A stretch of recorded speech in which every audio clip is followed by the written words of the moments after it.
Well, obviously it's a great venue for training. So we have the largest range space available to anybody almost anywhere in the world, but certainly in the United States to practice techniques, tactics, and procedures for not only our airmen, but as you know, being a soldier, for our soldiers as well, and Marines and sailors as well. And so we have a great opportunity because of the size of the range space, the size of Florida, to train and maximize our assets because of the space and because of the freedom of maneuver that that large space allows.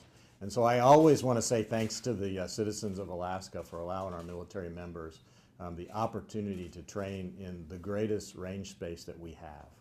So we looked at, for example, there was concern about sonar. Well, frankly, most of the fish species don't even hear the sonar that the Navy's using. In addition, all of the science people that we've talked to talked about the activities that the Navy is doing in the Gulf of Alaska has little to no impact on marine mammals. In addition, we watch everything that they do to ensure that there isn't any impact. And so I know that some people feel that there is impact, but when we go to the people that are smartest about the science of the activity, they all tell us, and we're very confident that they're correct, that we're not having an impact on those species. I'll tell you what I think they should be thinking about is they should be hearing the sound of freedom and proud of their service members that are training so that they're as proficient as they can be, so that if they ever are asked to do their mission, they're ready. The scenario changes day to day, so we have specific mission objectives on almost every go to look at specific training objectives. And so to answer in short your question is no, there's not any simulated country really. It's more red versus blue. Sure. So the red side is made up primarily of Colonel Mino, who's on the screen in front of you, his forces. And so he has, we call them aggressors, and so they're predominantly airmen that have the expertise to simulate threat tactics, techniques, and procedures. And we have aircraft, we have surface-to-air missiles, we have cyber, and there's many other things that they simulate. And I recommend you ask him about this question when it's his turn because he can probably provide more details. So when we devise the scenarios, we tell the red what we're looking for from them, and then blue would have something like perhaps a SAM ring takedown. So surface-to-air missiles, we want to try to take down a SAM ring or an integrated air defense. So we want to go in there and take that down. Very difficult to do, but we have 5th and 4th gen aircraft that are designed to work together to be able to do that.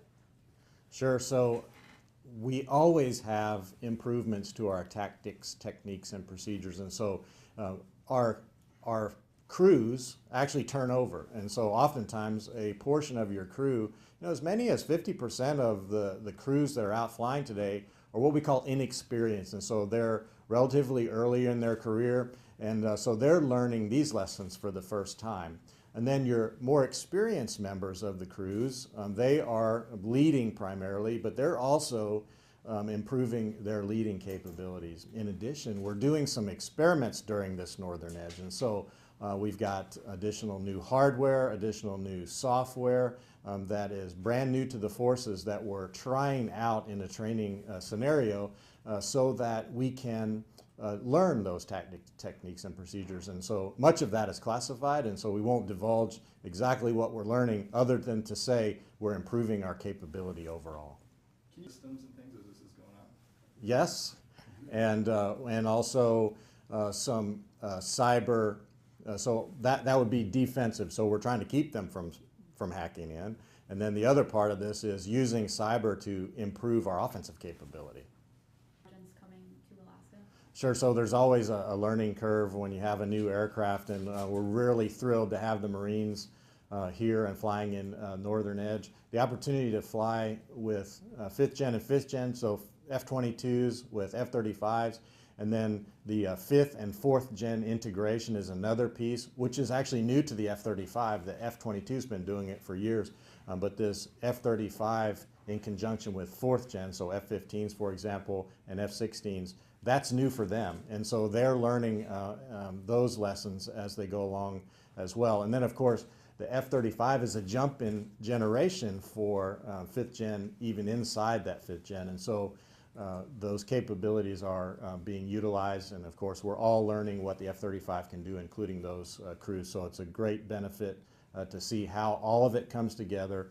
Army, Navy, Air Force, and Marines, over land, over water, all of that is being practiced, and so there'll be a tremendous benefit at the end of this exercise.